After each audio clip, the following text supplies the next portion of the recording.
Alors, bonsoir tout le monde. Je suis le professeur Azzdine Mekki, neuropédiatre, chef de service de pédiatrie au CHU UCND. Donc, c'est un service de pédiatrie, c'est un CHU qui est situé à Alger, donc en Algérie. Donc, je suis très ravi, je suis heureux de modérer ce webinaire consacré à l'épilepsie de l'enfant, sous l'égide de la Ligue internationale contre l'épilepsie, l'ILAAE.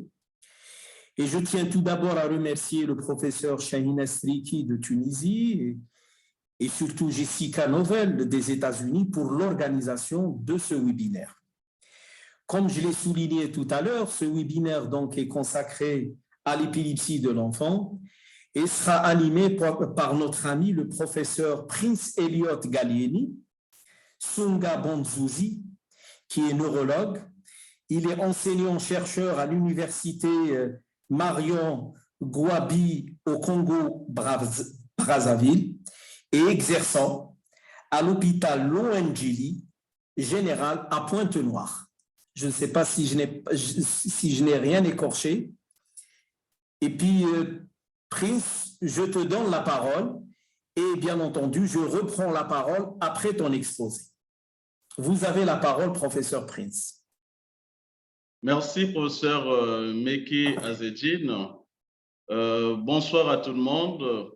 Je tenais à remercier la Ligue internationale contre l'épilepsie qui nous donne l'opportunité ce jour de partager avec vous un sujet d'actualité qui porte sur l'épileptologie pédiatrique.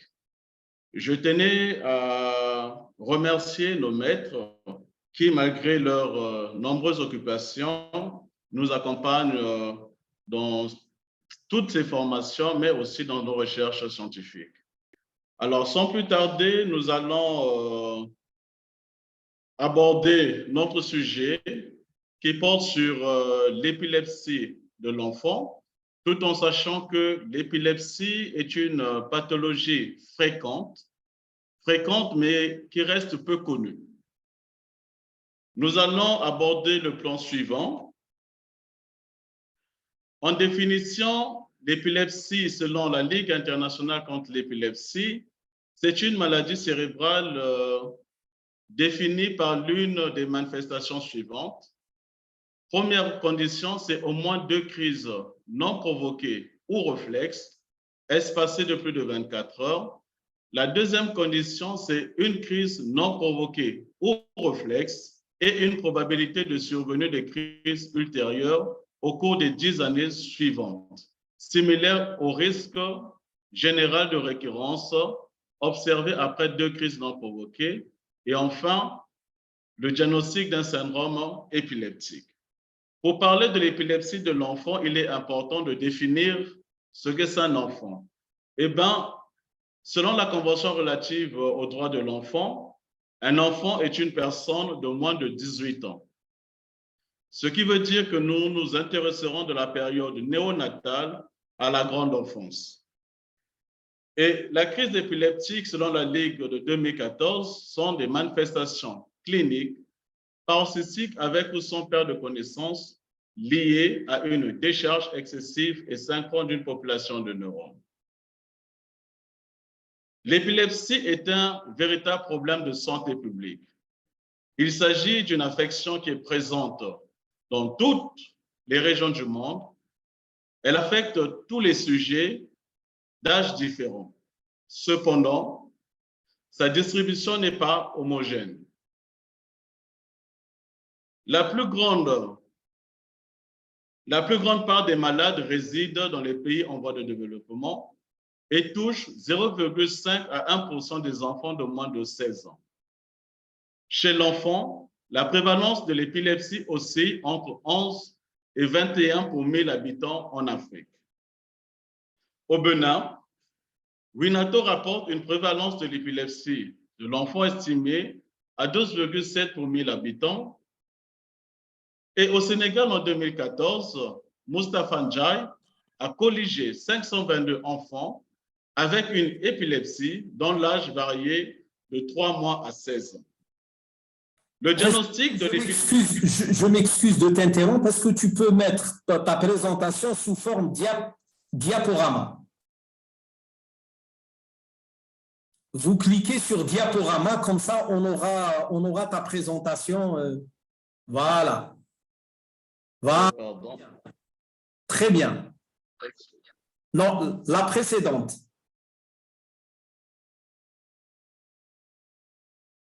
Là, c'est bon. Non, non, non, non. La précédente. Voilà, très bien. Là, c'est très bon. Donc, nous disons qu'au Sénégal, en 2014, Moustapha Ndiaye a colligé 522 enfants avec épilepsie dont l'âge était âgé entre 3 mois et 16 ans. Le diagnostic de l'épilepsie est essentiellement clinique. De nos jours, les smartphones ont révolutionné et facilité la description sémiologique des crises épileptiques, même dans les points les plus reculés. L'épilepsie reste une maladie stigmatisante. Au Congo, par exemple, même dans les couches les plus instruites, l'épilepsie est restée stigmatisante. Elle est sujet de rejet social et d'échec scolaire. Que dire en rappel? Le neurone est une cellule excitable hautement différenciée. Il est entouré d'une membrane neuronale. Cette membrane neuronale est spécialisée dans la transmission des signaux électriques, notamment l'influx nerveux, à travers une synapse, grâce à des neurotransmetteurs synthétisés au niveau du soma. Les neurotransmetteurs impliqués sont le glutamate, qui est le principal neurotransmetteur excitateur et qui joue un rôle sur les récepteurs ionotropes, notamment AMPA et kainate, NMDA et métabotropes. Et le GABA, qui est le principal neurotransmetteur inhibiteur, qui agit sur les récepteurs ionotropes GABA-A et métabotropes GABA-B. Au niveau de la membrane neuronale, il faut dire que l'exstabilité de cette membrane neuronale est assurée par 3 éléments, parmi lesquels les protéines membranaires, au nombre desquelles on note des canaux ioniques et des pompes ioniques. Une approche biochimique a montré qu'il existait une sous-régulation des canaux ioniques qui représenterait un mécanisme compensateur de l'hyperstabilité neuronale. À ce jour, tous les gènes responsables identifiés codent pour des canaux ioniques, notamment les canaux voltage dépendants et les canaux ligands dépendants. Ainsi, au niveau cellulaire et moléculaire, les mécanismes impliqués dans l'épileptogenèse sont l'hyperexstabilité et l'hypersynchronie d'une population neuronale. Ceci est secondaire à des facteurs neurobiologiques dont le déséquilibre au niveau membranaire est dû à un dysfonctionnement des canaux ioniques voltage dépendants et un déséquilibre synaptique. Plusieurs facteurs génétiques au niveau membranaire et structurel interviennent dans l'épileptogenèse primaire. Ceux-ci sont à l'origine d'une épilepsie, donc des crises d'épilepsie. Certains facteurs de précipitation ainsi que leurs conséquences neurobiologiques expliqueraient l'épileptogenèse secondaire. Les gènes les plus couramment impliqués dans les études à ce jour sont les gènes des canaux sodiques, exprimés par des neurones inhibiteurs. Les canalopathies sodiques sont parmi les causes monogéniques les plus courantes de l'épilepsie et sont considérées comme des modèles pour l'étude des épilepsies génétiques. Ainsi, depuis les années 90, la génétique a pris une place importante dans la survenue de l'épilepsie. Le nombre de gènes liés à l'épilepsie connus augmente chaque année.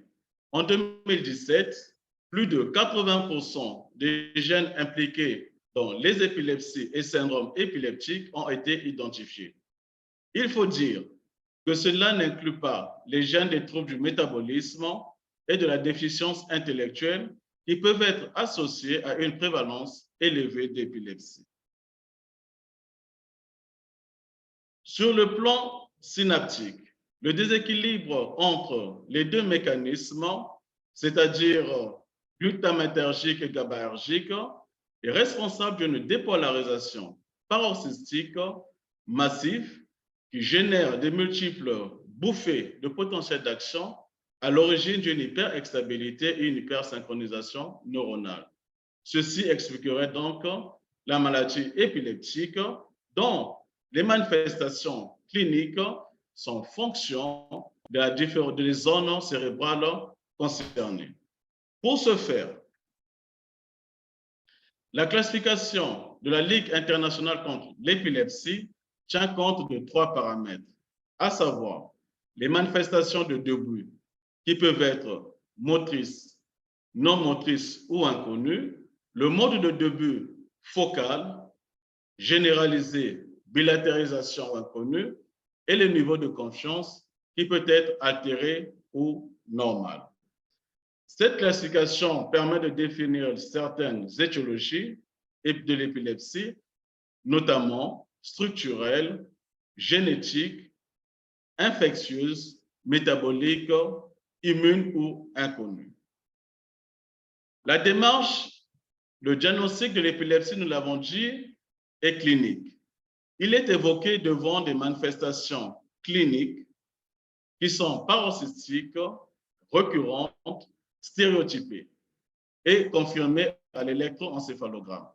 La sémiologie électroclinique des crises et l'interrogatoire de l'enfant permettent ainsi une classification et la description des syndromes en vue de déterminer l'étiologie, le pronostic, mais éventuellement la mise d'un traitement épileptique.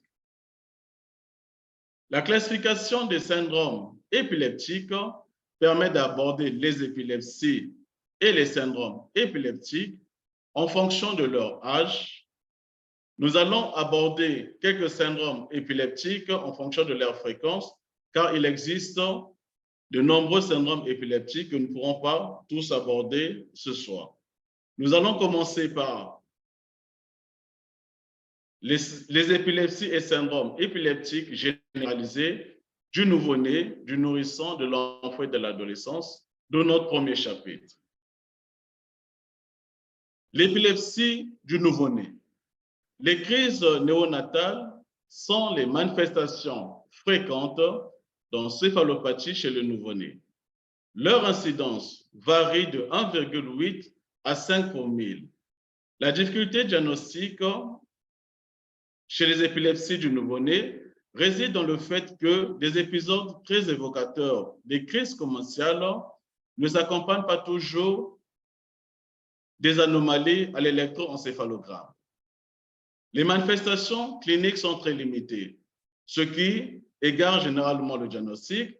Il peut s'agir souvent d'une brève déviation des yeux, des postures anormales ou d'un arrêt de l'activité motrice qui peuvent être passés inaperçus.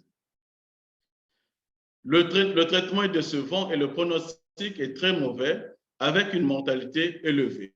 Chez certains enfants, le risque de récidive est souvent fréquent avec un développement psychomoteur catastrophique. À côté de ces épilepsies du nouveau-né, nous distinguons les convulsions bénignes familiales, néonatales ou convulsions néonatales familiales bénignes. Ces convulsions débutent le premier jour de la vie et disparaissent spontanées à partir du 6e mois. Sur le plan étiologique, des gènes ont été incriminés, notamment des mutations du canal potassique voltage dépendant. Des gènes, le KCNQ2 et le KCNQ3 ont été incriminés.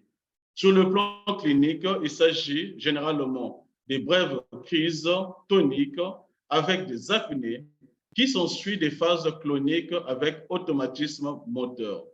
L'électroencéphalographique est non spécifique et le diagnostic différentiel et l'épilepsie familiale bénigne du nourrisson. Le pronostic, il est excellent, avec généralement un bon développement psychomoteur. Il n'y a pas de consensus pour ce genre d'épilepsie pour le traitement. Habituellement, on note une rémission spontanée des convulsions et les crises cessent au bout d'1 mois à 6 mois après leur installation. C'est vrai que certains enfants vont développer à long terme d'autres types de crises, notamment des crises fébriles ou affébriles. Nous avons ensuite, à la période néonatale, des convulsions néonatales bénignes qui surviennent entre le quatrième et le 6e jour de vie, de naissance. La pathogénie reste inconnue jusqu'à ce jour. Sur le plan clinique, elle associe généralement des crises cloniques partielles avec souvent apnée et dans 60% des cas, l'électroencéphalogramme peut mettre en évidence certaines anomalies, notamment des θ pointus dans les régions centrales. Et les crises néonatales bénignes fébriles constituent le diagnostic différentiel de ces convulsions néonatales bénignes. Et il s'agit des convulsions néonatales bénignes dont le pronostic est bon. À côté de ces épilepsies bénignes, nous avons également des syndromes épileptiques, notamment le syndrome d'Ottawa, qui survient dans les 2 premières semaines de vie et peut s'observer jusqu'à 3 mois de naissance. Les causes sont, la première cause incriminée dans ce syndrome est génétique, il s'agit d'une pathologie génétique, mais aussi d'autres causes structurelles, les causes structurelles notamment des malformations cérébrales, les dysplasies cérébrales, les troubles de migration ont été retrouvés chez certains enfants porteurs de ce syndrome d'Ottara et même des cavités porencéphaliques. Et certains enfants ont présenté des déficits en cytochrome C. Sur le plan clinique, elle associe des spasmes toniques, souvent latéralisés, ou qui peuvent être généralisés, isolés ou en salve. Dans un tiers des cas, ces enfants présentent des crises focales motrices ou des crises cloniques, parfois des crises généralisées tonico-cloniques. L'électroencéphalographique met en évidence un aspect de suppression burst. Sur ce tracé électroencéphalographique, on note des bouffées de pointe et de polypointes de grande amplitude, alternant régulièrement avec des périodes de silence électrique qui sont visibles sur ce tracé électroencéphalographique. La prise en charge est très décevante car le pronostic est très mauvais avec une mortalité élevée.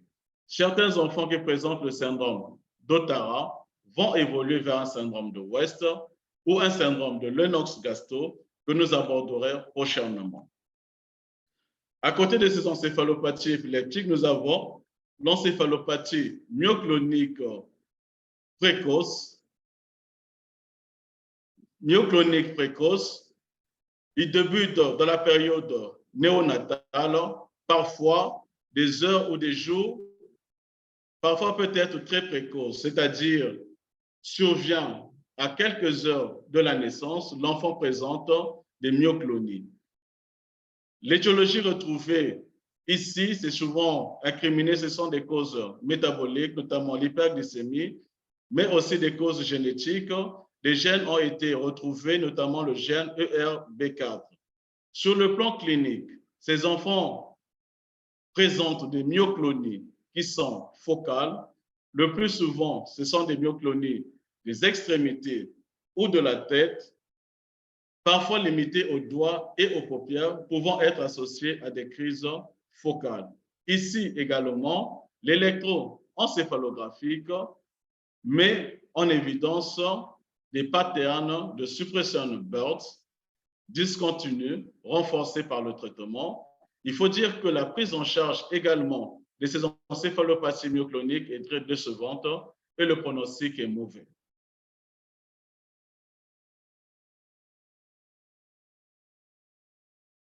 L'épilepsie myoclonique du nourrisson. Chez le nourrisson, elle débute généralement dans les 3 premières années de vie. La pathogénie reste inconnue, mais l'on pense qu'il y a un soubassement génétique qui est suspecté, dont les recherches jusqu'à ce jour sont en cours.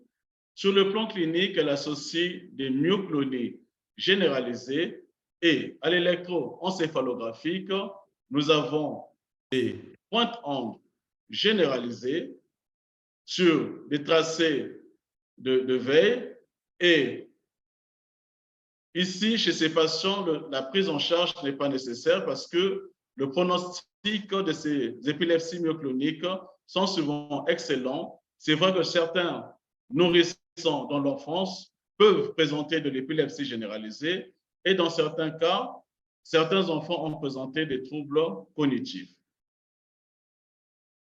À côté de ces épilepsies myocloniques, nous avons le syndrome de West. Il s'agit d'une encéphalopathie épileptique du nourrisson qui survient souvent chez les garçons avec un début avant 1 an, avec un pic à 5 mois. Plusieurs étiologies ont été mises en évidence, notamment structurelles. Dans 2 tiers de cas, il s'agit de malformations cérébrales, des encéphalopathies anoxiques, mais aussi des séquelles d'infections acétomégalovirales. Mais aussi ont été identifiées certaines mitochondriopathies à l'origine de ce syndrome de West et dans 1 tiers des cas, aucune cause n'est retrouvée. Sur le plan clinique, les enfants présentent ce qu'on appelle des spasmes en flexion ou en extension. Ces spasmes peuvent être en association avec d'autres types de crises qui peuvent être focales ou généralisées. Et le tracé est très typique. Il s'agit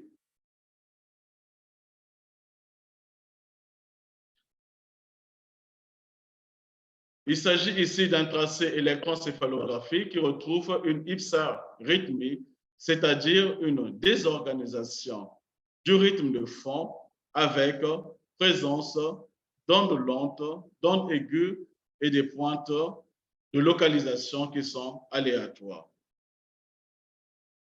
Sur le plan clinique, la prise en charge associe les médicaments antiépileptiques, mais également la corticothérapie, dont l'évolution est généralement mauvaise, avec une mortalité élevée.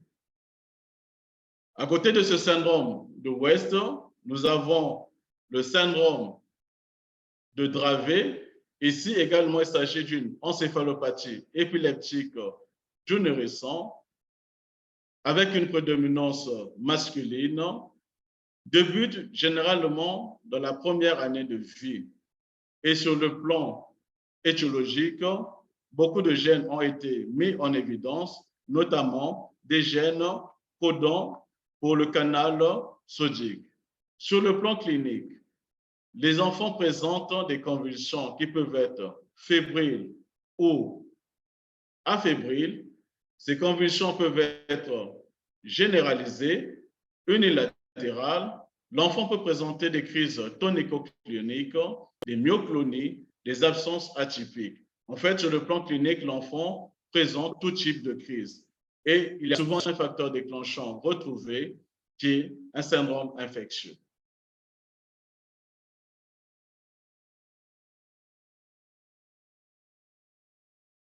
Sur ce tracé électroencéphalographique, peut mettre en évidence des pointes ondes qui peuvent prédominer en frontal, qui sont synchrones, non synchrones aux myoclonies, permanentes enregistrées souvent à l'électromyogramme des 2 deltoïdes. La prise en charge est difficile et généralement le pronostic est mauvais également. La mortalité est très accrue.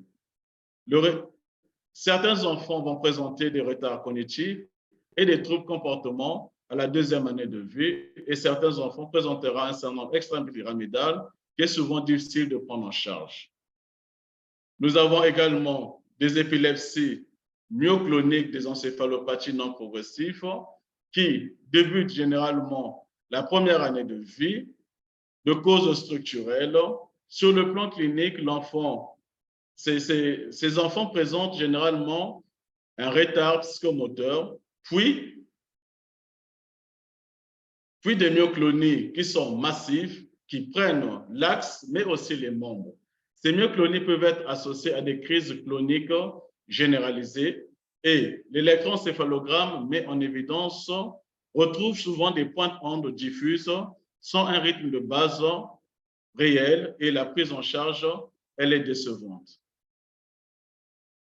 Le pronostic, il est défavorable tant sur le plan de l'épilepsie que sur le plan de développement. Il associe ce qu'on appelle un tableau d'encéphalopathie non progressive avec hypotonie et un retard sévère du développement psychomoteur. Après avoir étudié ces épilepsies chez les nourrissons, c'est vrai, la liste n'est pas exhaustive. Chez l'enfant, l'épilepsie la plus fréquente est l'épilepsie absence de l'enfant. Il s'agit d'une épilepsie qui est fréquente et constitue 12% des épilepsies de l'enfant, survient généralement entre 6 et 7 ans, c'est-à-dire avant 16 ans, avec une prédominance féminine. Dans 15 à 40% des cas, un antécédent familial d'épilepsie absence est retrouvé. Ici, il est reconnu qu'il s'agit d'un syndrome polygénique et sur le plan clinique, les enfants présentent des absences typiques. Ces absences peuvent être répétées et pluriquotidiennes, c'est ce qu'on appelle, elles sont pycnolepsiques et certains facteurs peuvent déclencher ces absences, notamment, c'est-à-dire ces ruptures de contact qui sont brusques, de début et de fin brusque. Ces facteurs sont émotionnels, intellectuels. Au Sénégal, l'épilepsie absence de l'enfant était retrouvée dans 79,2% de cas. Et sur le plan électroencéphalographique, le tracé EEG est typique. Il s'agit d'une décharge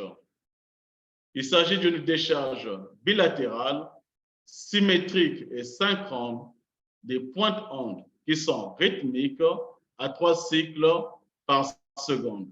Il faut dire que l'hyperpnée est un facteur déclenchant reconnu des absences pendant l'électroencéphalogramme et il est très facile de mettre en évidence en consultation pédiatrique chez les enfants qui présentent l'épilepsie de l'enfant. Le pronostic, il est généralement bon avec une rémission complète des crises dans 56 à 84% des cas.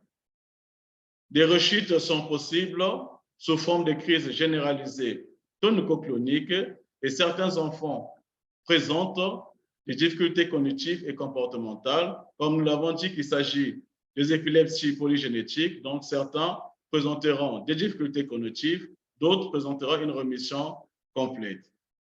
Et nous avons des épilepsies avec absence myoclonique. Il s'agit d'une épilepsie rare dans notre pratique ici à Pointe-Noire, mais qui prédomine chez les garçons. Elle débute entre 3 et 12 ans, avec un pic observé entre l'âge de 5 et 7 ans. Des formes symptomatiques avec anomalie à l'imagerie ont été décrites.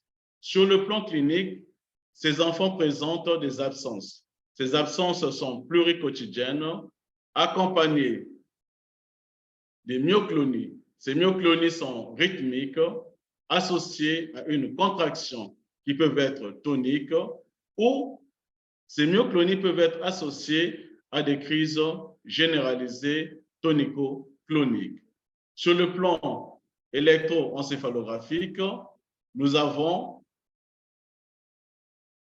des pointes et des pointes ondes diffuses, bilatérales, symétriques et rythmiques à l'électroencéphalographique, dont le pronostic n'est pas.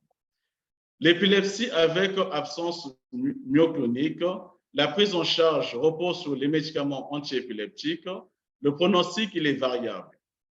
sont souvent rencontrés des troubles cognitifs et du comportement. La présence associée aux myoclonies à des crises généralisées tonico-cloniques reste un facteur de mauvais pronostic. C'est vrai que la rémission est observée dans 37,5% des cas et ces enfants qui présentent l'épilepsie avec absence de myoclonie peuvent évoluer vers des encéphalopathies épileptiques.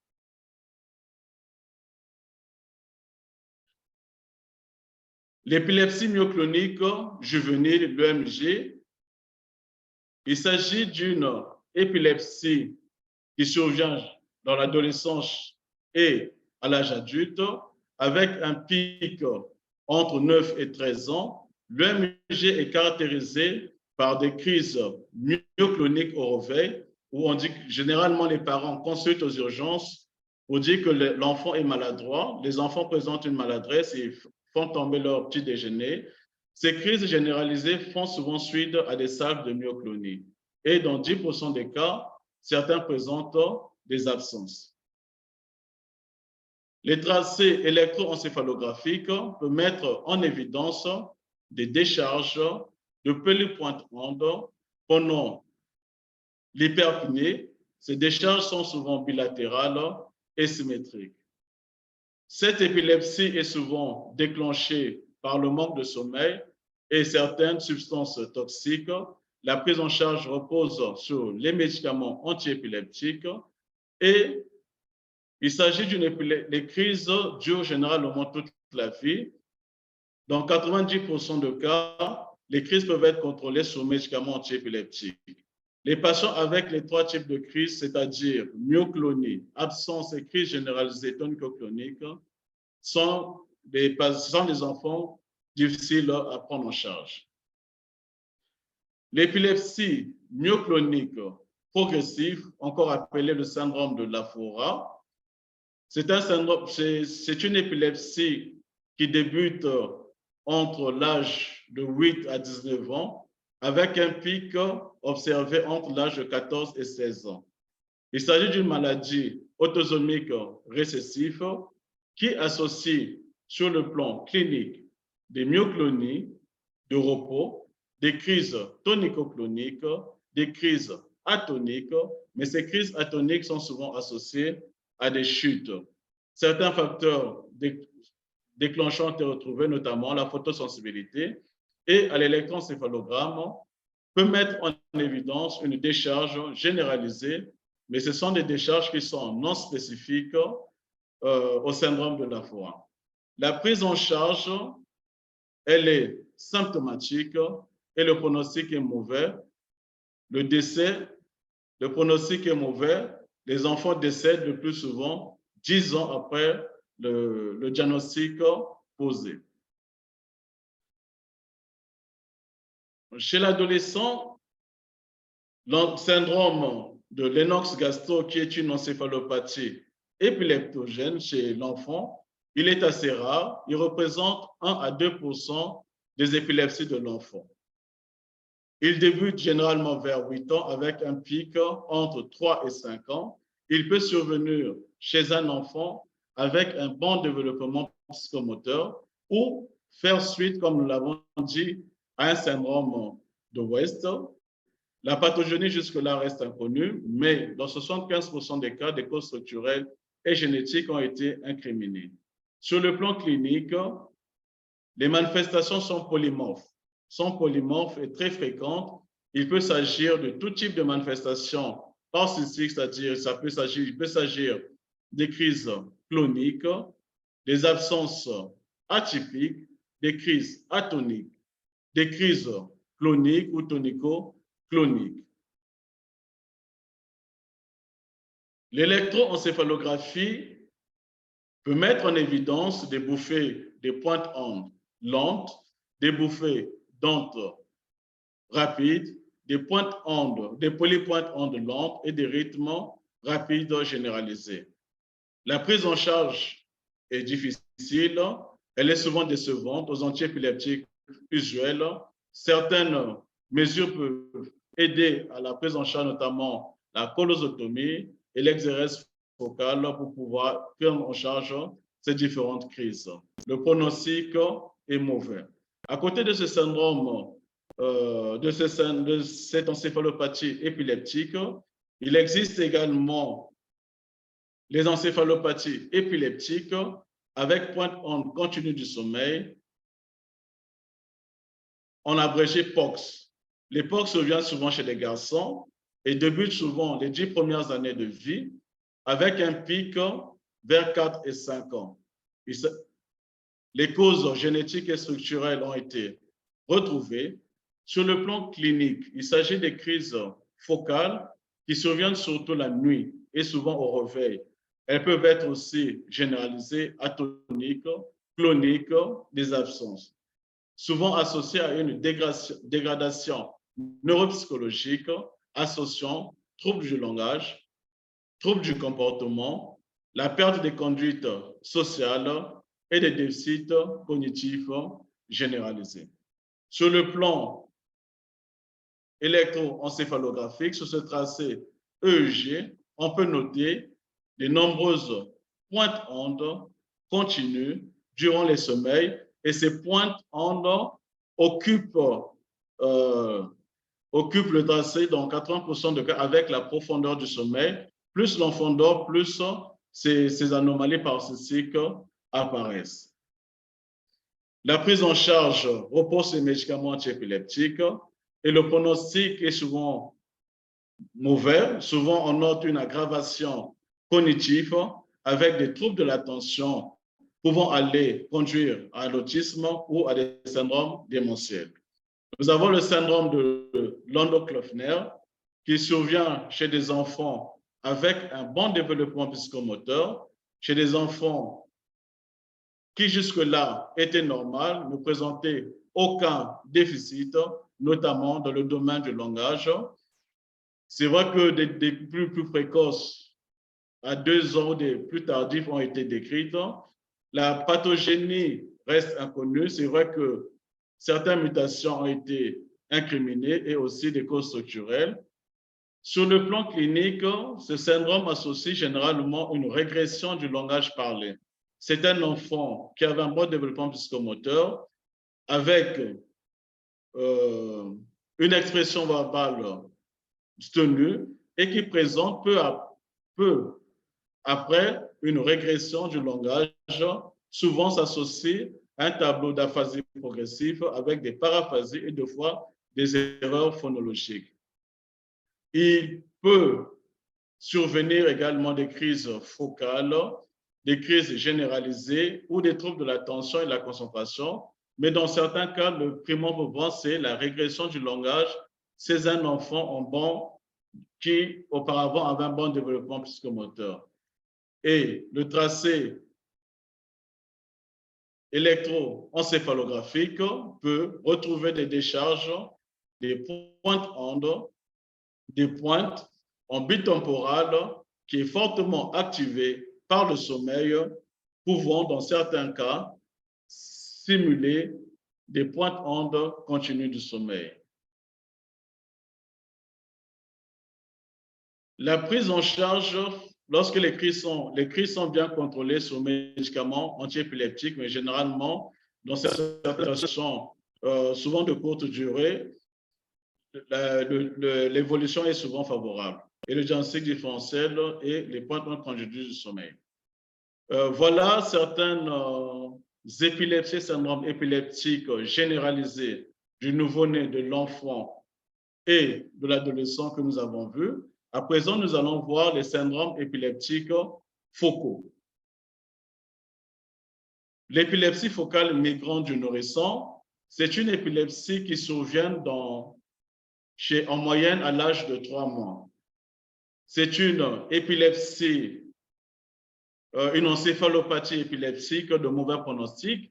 Sur le plan clinique, les enfants présentent des crises qui sont multifocales, bilatérales, pluriquotidiennes. C'est des enfants qui peuvent faire en moyenne plus de 20 à 30 crises par jour. Et ce sont des crises qui sont difficilement contrôlables sur médicaments antiépileptiques. Et le pronostic est très mauvais. Généralement, ce sont des enfants qui décèdent dans les mois qui suivent. À côté des épilepsies focales, nous avons les épilepsies familiales bénignes du nourrisson qui débutent entre le 3e et le 8e mois. Plusieurs gènes ont été identifiés, incriminés dans ces épilepsies familiales. Ces enfants présentent des crises focales qui peuvent se généraliser, pas souvent, mais à l'électroencéphalographie, l'EEG peut être normal et la prise en charge sur les médicaments antiépileptiques dont l'évolution généralement est favorable avec un pronostic qui est excellent, avec un bon développement psychomoteur. Et chez l'enfant, nous avons des épilepsies bénignes à pointe centro-temporale qui est assez fréquent dans notre pratique, qui survient généralement chez des garçons, dont l'âge de début se situe entre 3 et 13 ans, avec un pic entre 5 et 8 ans. La pathogénie, elle est complexe. Il s'agit de crises généralement nocturnes qui sont focales, motrices. Et ces enfants peuvent présenter, les cas ont été décrits, des crises généralisées tonico-cloniques la nuit et souvent les facteurs déclenchants chez les enfants, c'est le sommeil. Sur ce tracé, le tracé de veille peut être strictement normal, mais l'EEG de sommeil montre généralement des pointes ondes lentes en centro-temporal qui augmentent en fréquence dès l'endormissement.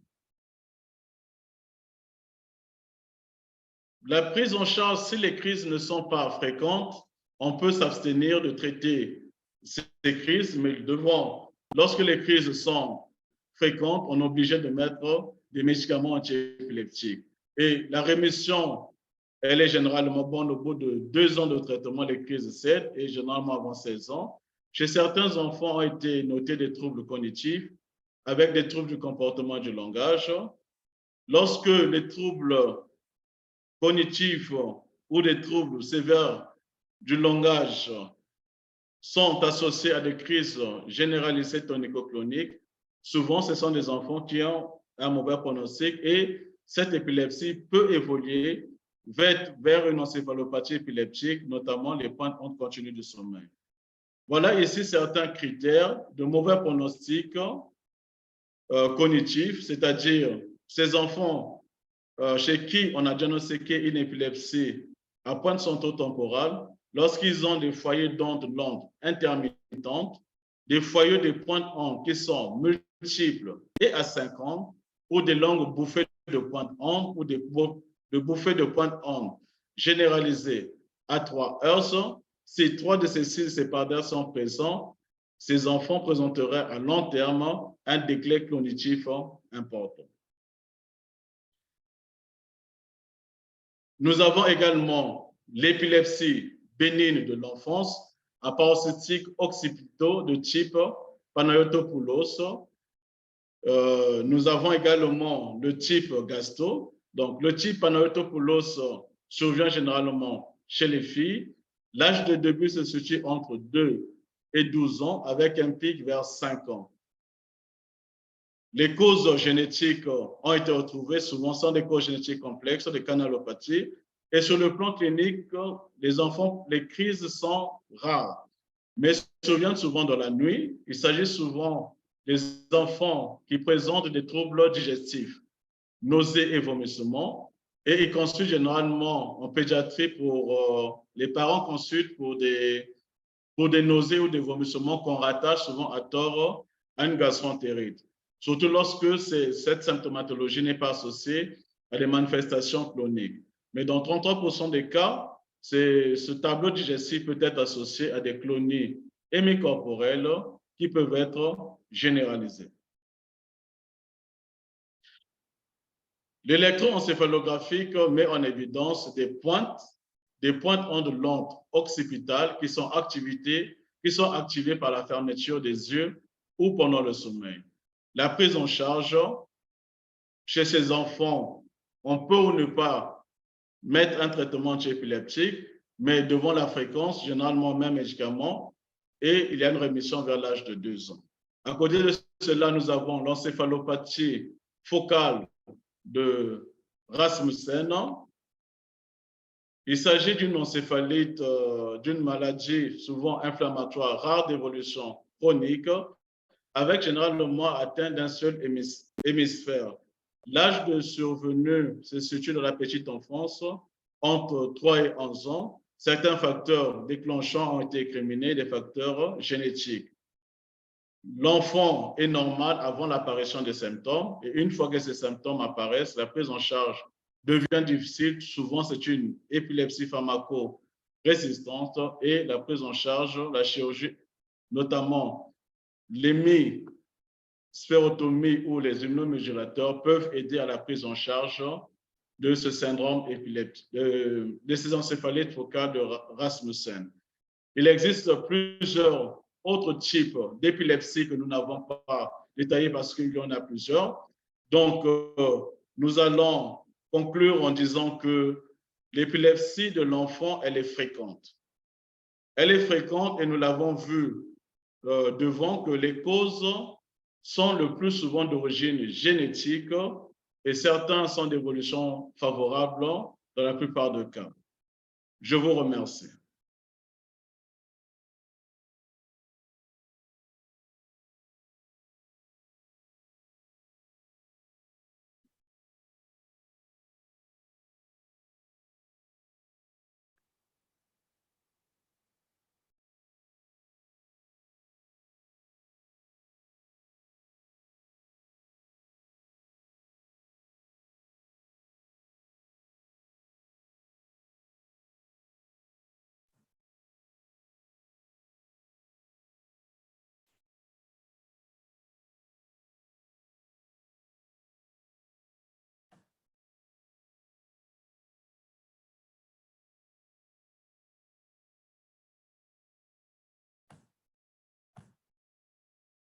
Merci, Elliot. Je ne sais pas si vous m'entendez. Est-ce que vous m'entendez?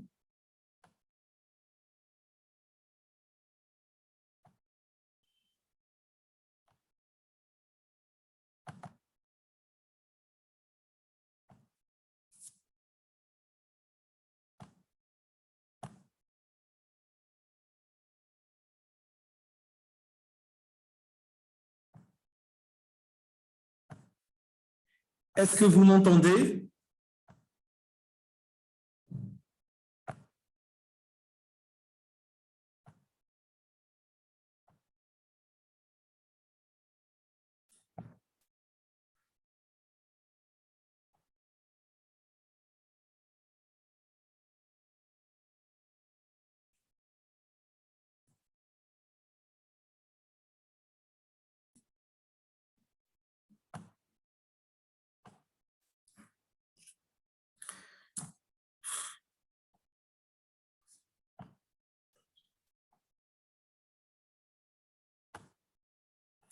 Est-ce que vous m'entendez?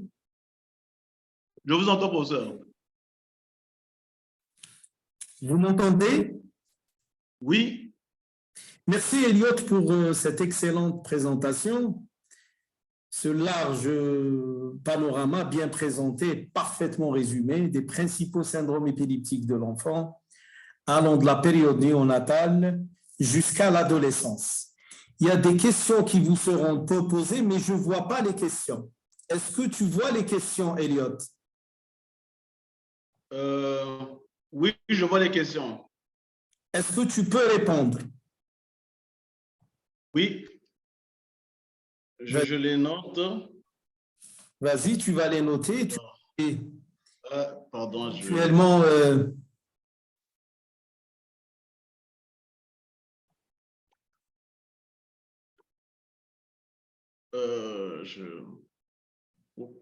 Alors, il m'a été posé la question dans le syndrome de Panotopoulos que la prise en charge en a recours à une abstention. Comment améliorer le quotidien de ces enfants face à ces crises nocturnes? Et lorsqu'elles sont très fréquentes, quelle attitude thérapeutique va-t-on adopter? Très bien, tu peux répondre. Alors, dans le syndrome de Panotopoulos, comme nous l'avons dit, lorsque les crises deviennent fréquentes, on est obligé de mettre on a recours à certains médicaments antiépileptiques, notamment le valproate de sodium, qui peuvent être utilisés chez les enfants lorsque les crises sont fréquentes. Mais dans certaines situations lorsque les crises sont faibles, on peut observer en expliquant couramment aux parents le traitement et la prise et les inconvénients chez ces enfants. Alors, est-il normal qu'un homme de 45 ans continue à faire des crises d'épilepsie? Oui. Oui, un homme de 45 ans ou de 40 ans faut se référer à la définition de l'épilepsie. Si ce monsieur, les critères rentrent, oui, il peut faire de l'épilepsie après 45 ans, même après 55 ans. Pour quel type d'épilepsie? Je vois pas.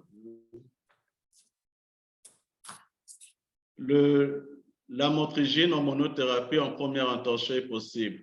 Alors, ce qu'il faut dire chez nous, ici, nous utilisons généralement les antiépileptiques de première génération, notamment le valproate de sodium, la carbamazépine, la phénitoïne, et qui marche très bien chez les épilepsies parce que la lamotrigine n'est pas souvent disponible dans notre pratique, et peut-être le professeur Azedine pourra nous édifier à ceci. Donc, est-ce que vous avez une expérience par rapport à cela, professeur? Sur la lamotrigine? Oui. Nous, généralement, la lamotrigine, elle est rarement indiquée en première intention. Elle est souvent associée à d'autres médicaments. Elle vient en seconde intention, voire en troisième intention. Mais généralement, elle n'est jamais indiquée, on ne l'indique jamais en première intention. Dans les épilepsies généralisées, on privilégie généralement le valproate et puis le lévétiracétam. Et maintenant, la lamotrigine, elle a surtout une indication comme traitement complémentaire d'un syndrome épileptique beaucoup plus complexe ou dans les épilepsies absentes qui ne répondent pas aux antiépileptiques classiques de l'épilepsie absente, c'est-à-dire le valproate et l'étosuccénide. Alors, merci professeur. Devant les convulsions fébriles du nourrisson, qu'est-ce qui doit faire évoquer un syndrome de Dravet et pousser à faire un électroencéphalographie? Alors, devant les convulsions fébriles du nourrisson, ce qui doit pousser à faire évoquer, nous avons dit que le syndrome de Dravet est une épilepsie, c'est une encéphalopathie épileptique. Donc, certains d'autres signes en dehors de ces convulsions fébriles, si vous remarquez que l'enfant a un retard de développement ou une régression des acquisitions psychomoteurs associées à des convulsions fébriles, il faut penser à un syndrome, le syndrome de Dravet. À ce moment-là, on peut faire un EEG. Mais si c'est uniquement des convulsions fébriles qui surviennent, qui sont souvent observées dans les urgences pédiatriques, on n'est pas obligé, mais c'est devant d'autres signes qui accompagnent ces convulsions fébriles. Je peux intervenir, Elliot, par rapport à cette question? Oui, pour ça. Alors, le syndrome de Dravet, nous, lorsqu'on fait un enseignement sur le syndrome de Dravet, on insiste sur le fait que les premières crises fébriles du syndrome de Dravet surviennent très précocement, c'est-à-dire avant l'âge de 6 mois le plus souvent, avant l'âge de 8 mois, à l'occasion le plus souvent d'une fièvre, comme tu l'as si bien dit, fièvre post-vaccinale ou fièvre virale. Et la caractéristique donc des crises du syndrome de Dravet, des premières crises du syndrome de Dravet, c'est que ce sont des crises volontiers unilatérales et très prolongées. C'est-à-dire que ce sont des crises qui évoluent au-delà de 20 minutes, 30 minutes. Et la deuxième caractéristique, donc il y a l'âge précoce, il y a ces crises prolongées unilatérales déclenchées par la fièvre. Et l'autre caractéristique, c'est la récidive rapide, c'est-à-dire un mois et demi plus tard, l'enfant, à l'occasion d'une autre fièvre, fait pratiquement le même épisode au même côté ou de l'autre côté.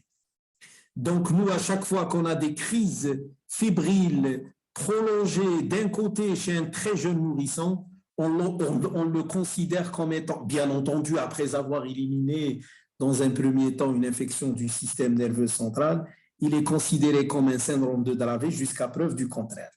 Et donc, on peut se permettre de commencer le traitement au moins par le valproate de sodium dans un premier temps. Merci. Alors, est-ce que la corticothérapie peut-elle être indiquée dans le syndrome de pointe en continu du sommeil? Oui, la corticothérapie peut être indiquée dans les pointes en continu du sommeil. Et devant les épilepsies bénignes du nourrisson où le pronostic est normalement favorable, où est-ce qu'on décidera de commencer un traitement anti-épileptique si on ne peut éliminer les épilepsies qui ressemblent? Je ne comprends pas trop bien le...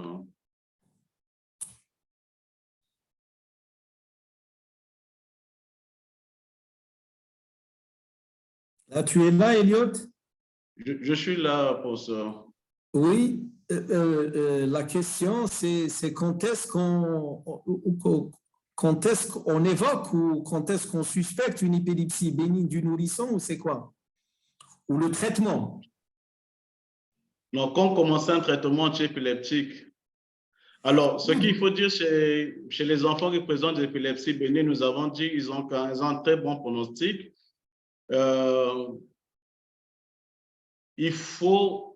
On commence le traitement lorsque les crises deviennent fréquentes et souvent lorsque les parents aussi consultent parce qu'ils sont inquiets chez leurs enfants qui présentent des épilepsies bénignes. C'est vrai que chez ces enfants, le pronostic il est bon, mais on débute le traitement lorsque les crises deviennent rapprochées fréquentes et que les parents sont très, très inquiets en leur expliquant le bénéfice et le risque de ce traitement.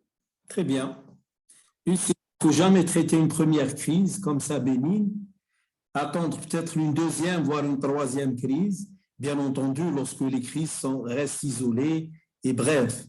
Maintenant, si, comme tu l'as si bien dit, les crises récidivent et elles sont de longue durée, là, il ne faut pas hésiter éventuellement à mettre un traitement. Merci.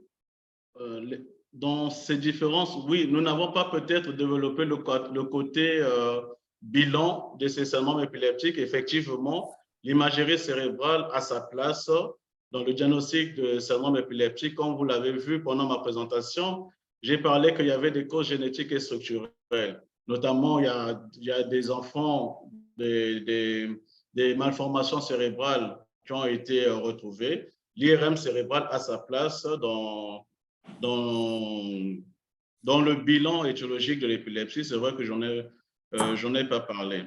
Alors, comment savoir si la probabilité d'une seconde attaque de crise est de 60%? Alors, pour répondre à cette question, je prends un exemple pour un patient, par exemple, pour un patient un enfant qui fait une méningite, qui a été hospitalisé pour méningite et qui fait une crise épileptique. Il fait une crise épileptique et l'électroencéphalographique retrouve des anomalies à l'EEG. Chez cet enfant qui a un antécédent médical ou un antécédent d'une hypoxie anoxio-ischémique qui fait une crise, mais le risque de refaire une crise généralement est élevé. Bon, c'est vrai que ce pourcentage de 60%, c'est pour dire que le risque de survenue d'une deuxième crise est élevé chez ces enfants.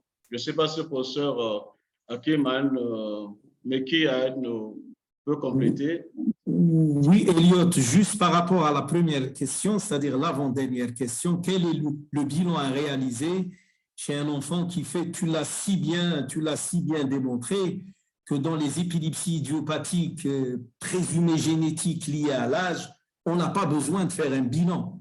C'est-à-dire la reconnaissance ou l'approche syndromique du syndrome épileptique se fait essentiellement sur la sémiologie des crises et bien entendu sur l'état neurologique de l'enfant et bien entendu avec un aspect EEG qui peut être spécifique à tel ou tel syndrome épileptique.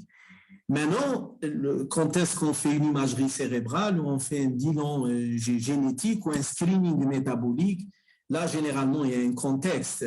Vous avez un enfant qui fait des crises épileptiques focales.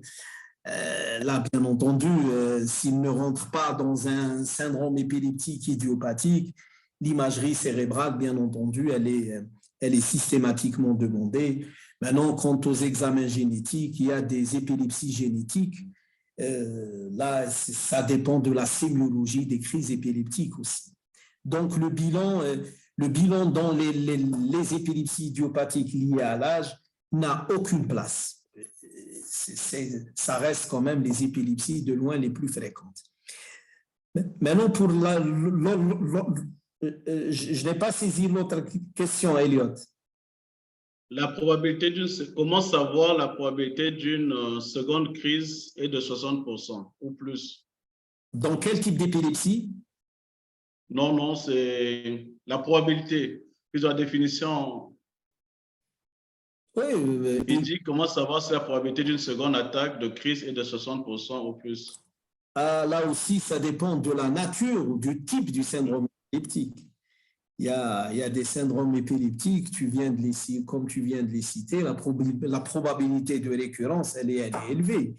Par contre, dans d'autres syndromes épileptiques, les crises peuvent rester isolées ou bien trop espacées. Donc, il n'y a pas un pourcentage bien défini. Tout dépend de la nature et du type de l'épilepsie. Merci, professeur. Alors, professeur, la prise en charge thérapeutique du syndrome de Lafora en pédiatrie, bon, moi, je n'ai pas une expérience. Oui, c'est très spécifique. Hein, ça reste quand même une épilepsie myoclonique progressive très rare. Hein. Même chez nous, on n'en a pas beaucoup. Hein. La prise en charge, elle est purement symptomatique. Hein, Merci, professeur. Je pense avoir répondu aux questions. Très bien. Donc, tu as répondu à toutes les questions? Oui, professeur. Eh bien, très bien. Là, on m'a demandé, ou Jessica m'a demandé de communiquer bien entendu à nos confrères praticiens, pédiatres, neurologues ou généralistes qui sont à l'écoute. Elle m'a demandé de vous communiquer des informations concernant le projet multi-épilepsie. Je ne sais pas si je peux éventuellement le lire. Je ne sais pas si Jessica est à l'écoute. Est-ce que c'est le moment de le lire? Parce qu'elle y tient tellement. Je n'ai pas la. Vous m'entendez? Est-ce que vous m'entendez?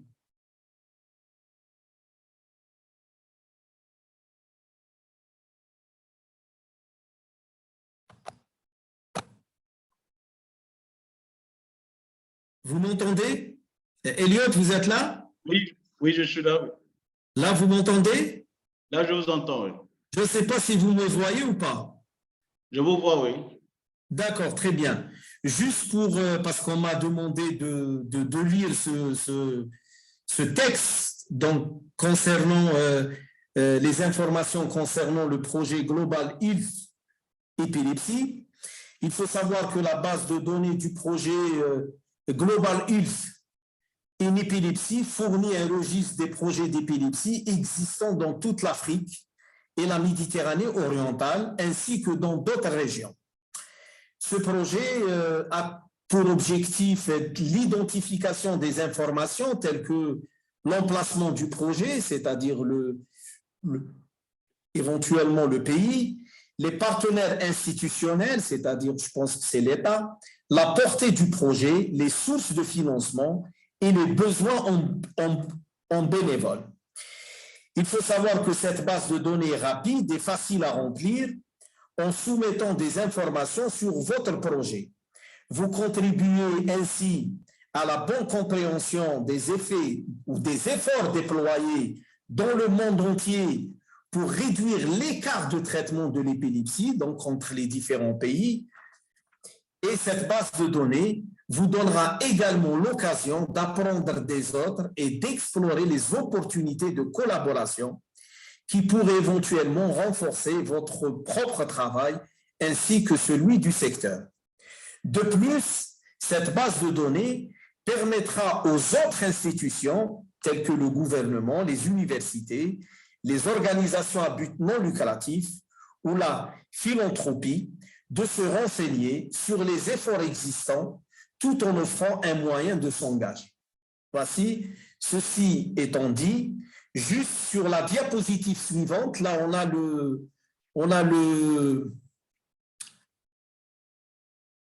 a le fichier par rapport à, je ne sais pas si vous avez, je ne sais pas s'il y a une diapositive qui va être présentée à la fin, juste pour savoir que sur la diapositive suivante, il faut juste scanner le code QR pour recevoir votre certificat.